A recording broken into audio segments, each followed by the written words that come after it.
हाँ स्टार्ट है। बोलो।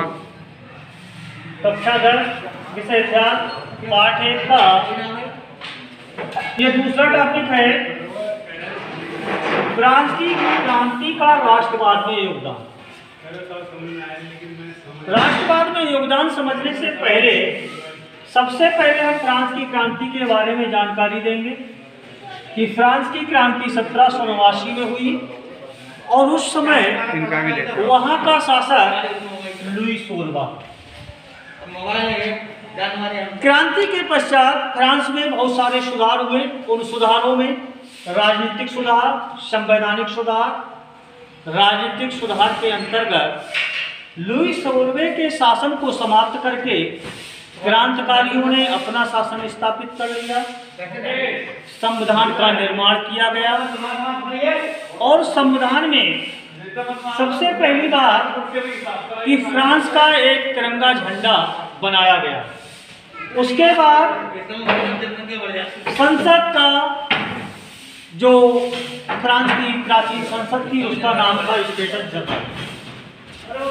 स्टेटस जनरल का जो चुनाव किया जाता था पहले विशेषाधिकारों को प्राप्त करने वाले नागरिकों के द्वारा, लेकिन अब वर्तमान में सक्रिय नागरिकों के माध्यम से स्टेटस जनरल का चुनाव किए जाने लगा। फ्रांस की एक राष्ट्रभाषा बनाई गई फ्रेंच। इसके अलावा नापतोल की प्रणाली एक समान लागू की गई। विशेषाधिकारों को समाप्त कर दिया गया। समानता का व्यवहार किया गया।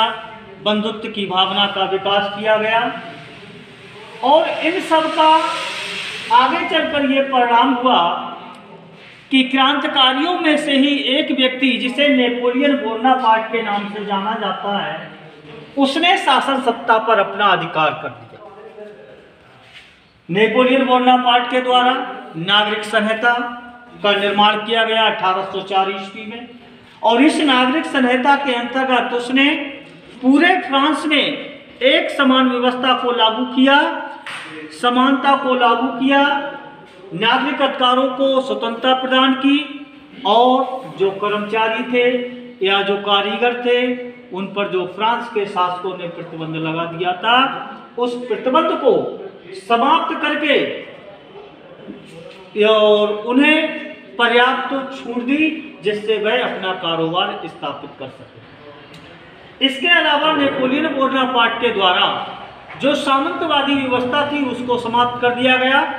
नागरिकों को जो विशेषाधिकार प्राप्त थे उन नागरिकों के विशेषाधिकारों को समाप्त कर दिया और इसके अलावा बहुत सारे देशों ने नेपोलियन की विचारधारा को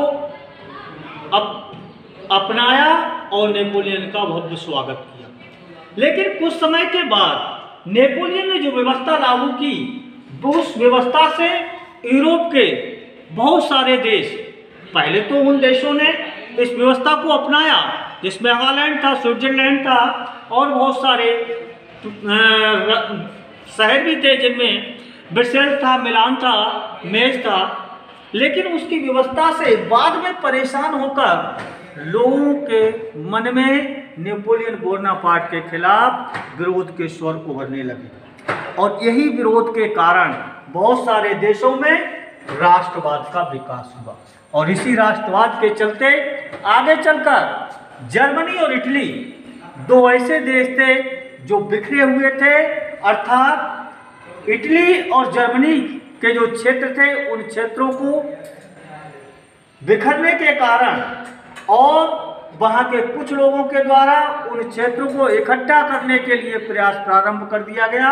इसी को राष्ट्रवाद का नाम दिया गया, जिसमें इटली का एकीकरण कैमूर के नेतृत्व में और जर्मनी का एकीकरण बिस्मार्क के नेतृत्व में पूर्ण हुआ।